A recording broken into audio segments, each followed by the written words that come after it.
కాంగ్రెస్ పార్టీలో MLC senior నాయకురాలు విజయశాంతి చేసిన ట్వీట్ ఇప్పుడు హాట్ టాపిక్గా మారింది. షాబాద్ నిందితుడి ఆత్మహత్య సరే, పోక్సో కేసులో బెయిల్ ఇచ్చింది ఎవరు, నిందితుడిని తప్పించింది ఎవరు, ఈ హత్యలకు కారకులెవరు అన్నట్టుగా ఆమె చేసిన ట్వీట్ ఇప్పుడు సంచలన వేదిక అయింది. స్వపక్షంలోనే విపక్షంగా మారిన ఈ ట్వీట్ ఇప్పుడు రాష్ట్ర రాజకీయాలను, ముఖ్యంగా అధికార కాంగ్రెస్ పార్టీని ఇరకాటంలో పడేసింది.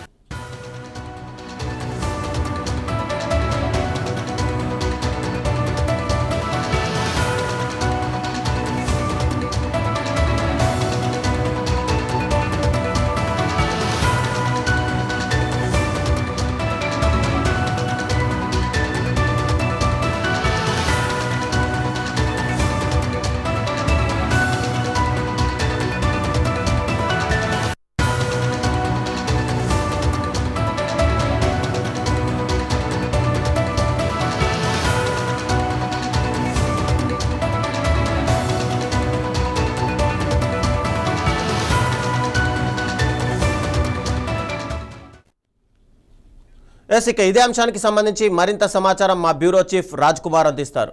రాజ్ కుమార్, చెప్పండి. అంటే ఒకవైపు విజయశాంతి ట్వీట్ చూస్తే గనక అటు కాంగ్రెస్ పార్టీనే పూర్తిగా టార్గెట్ చేసినట్టుగా కనిపిస్తుంది. ఎందుకంటే గతంలో ఇంతకుముందు ఇన్సిడెంట్ జరిగినప్పుడు కూడా బీఆర్ఎస్ పార్టీ నాయకులు డైరెక్ట్గా హోంశాఖకు కూడా అటు రేవంత్ రెడ్డే బాధ్యత కాబట్టి, హోంశాఖ కూడా అతని వద్దే ఉంది కాబట్టి దీని అన్నిటికీ కూడా బాధ్యత ఆయనే తీసుకోవాలి అని చెప్పి బీఆర్ఎస్ నాయకులు కూడా ఆరోపించారు.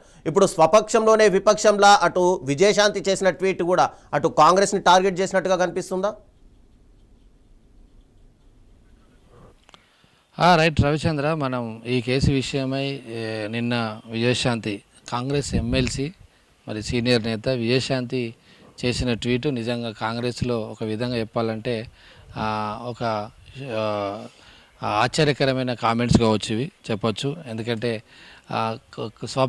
స్వపక్షంలోనే విపక్షం అంటారు. వాస్తవానికైతే కాంగ్రెస్ పార్టీని లేకపోతే కాంగ్రెస్ ప్రభుత్వాన్ని, రేవంత్ రెడ్డిని బీఆర్ఎస్ పార్టీ ఆల్రెడీ తీవ్రమైన విమర్శలు చేస్తుంది ఆయనపై. ఎందుకంటే హోంశాఖ ముఖ్యమంత్రి రేవంత్ రెడ్డి దగ్గర ఉంది కాబట్టి రాష్ట్రంలో శాంతి భద్రతలు అన్నీ కూడా గాలికి వదిలేసి ఆయన పాలన చేస్తున్నాడు అనే దాని మీద బీఆర్ఎస్ చాలా రోజుల నుంచి ఆరోపణలు చేస్తుంది. ఇటీవల జరిగిన సంఘటనలు ఇప్పుడు రీసెంట్గా ఈ రాష్ట్రంలో సంచలనం సృష్టించిన ఈ యొక్క 6 హత్యల కేసు విషయమై కూడా ఆరోపణలు వచ్చాయి.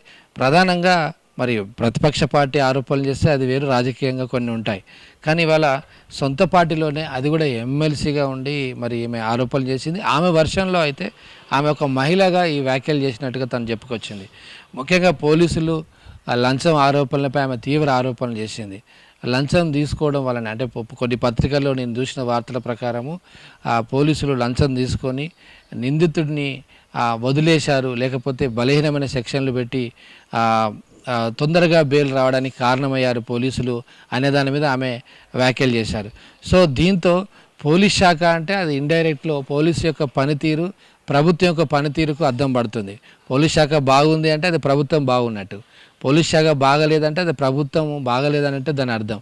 సో సొంత ప్రభుత్వంపై, సీఎం రేవంత్ రెడ్డిపై ఇండైరెక్ట్లో ఆమె కామెంట్ చేసినట్టు కనబడుతుంది. పోలీసుల తప్పిదమే 6 ప్రాణాలను బలిగొందని కూడా ఆమె యొక్క వ్యాఖ్యలు స్పష్టంగా చేసింది. ఒకవేళ ఆ యొక్క సైకో కిల్లర్ నిందితుడు ఎవరైతే పోక్సో చట్టం ఎప్పుడైతే కేసు పెట్టారో అతనికి బెయిల్ రాకుండా ఉంటే, అతను జైల్లో ఉంటే, అతనికి బయటకు రాకుంటే ఈ 6 హత్యలు జరిగి ఉండేవి కావు, 6 ప్రాణాలు ఇవాళ ఉండేవి.